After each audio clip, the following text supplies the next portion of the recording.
नमस्कार, मी डॉक्टर मकरंद गिरी न्यूज लोकनायक कडून तुमच्याशी संवाद साधत आहे।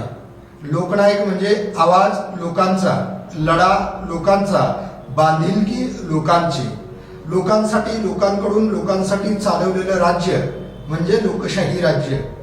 लोकनायक म्हणजे लोक हेच खरे नायक। आज आपण जेव्हा समाजाकडे बघतो त्यावेळेला समाजामध्ये लोकांचे प्रश्न काय आहेत आणि ते प्रश्न लोकांपर्यंत पोहोचले पाहिजे या भूमिकेतून लोकनायक मध्ये मी तुमच्याशी संवाद साधणार आहे।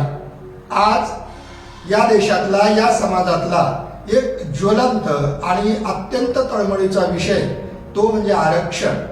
आरक्षणाची गरज आणि आरक्षणाचे लढे बघितल्यानंतर आपण असं म्हणतो की प्रत्येक नाण्याला दोन बाजू असतात, परंतु घटनेच्या बाबतीमध्ये किंवा आरक्षणाच्या बाबतीमध्ये मी असे म्हणेन की याला अनेक बाजू आहेत।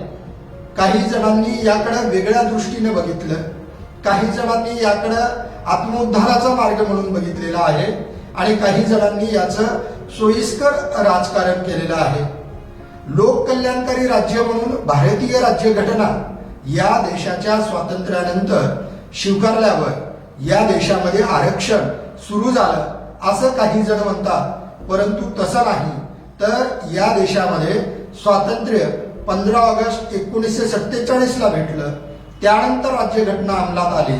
म्हणजे आरक्षण तेव्हापासून आहे का? तर नाही।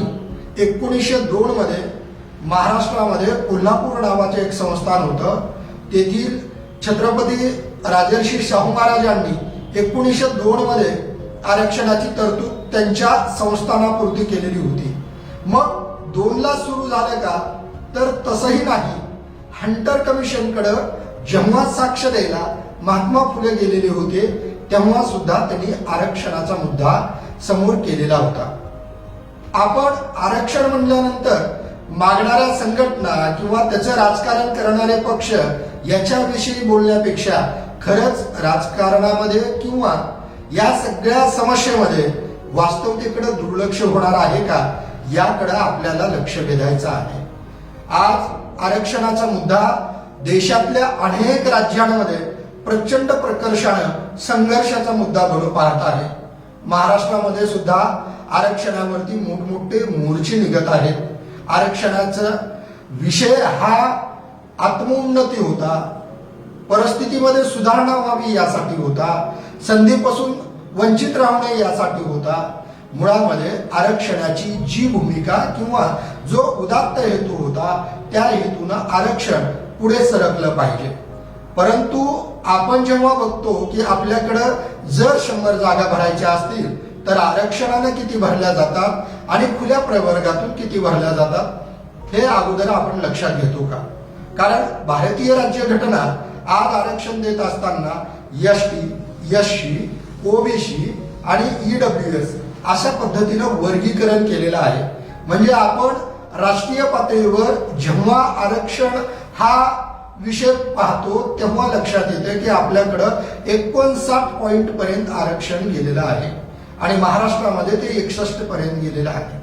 आता प्रश्न असा पडतो की आरक्षणामध्ये भूमिका घेत असताना काही जण कशासाठी भूमिका घेत आहेत किंवा का घेत आहेत हे समजून घेणं गरजेचं आहे।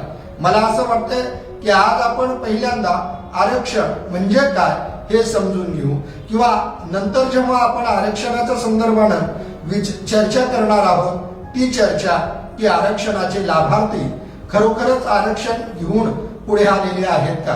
कारण आपण काही ठिकाणी असं ऐकतो किंवा चर्चेमध्ये असं सांगितलं जातं बऱ्याच ठिकाणी की सुरुवातीला हे आरक्षण डॉक्टर बाबासाहेब आंबेडकरांनी 10 वर्षासाठी असावं असं काहीतरी सांगतात। मी असं म्हणतो की ती सुद्धा अर्धवट माहिती आहे।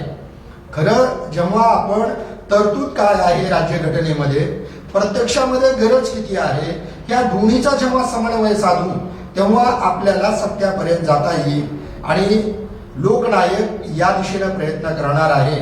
नावातच लोकनायक आहे म्हणजे हा लढा लोकांचा आहे, आवाज लोकांचा आहे आणि लोकनायकची बांधिलकी ही लोकांशी आहे।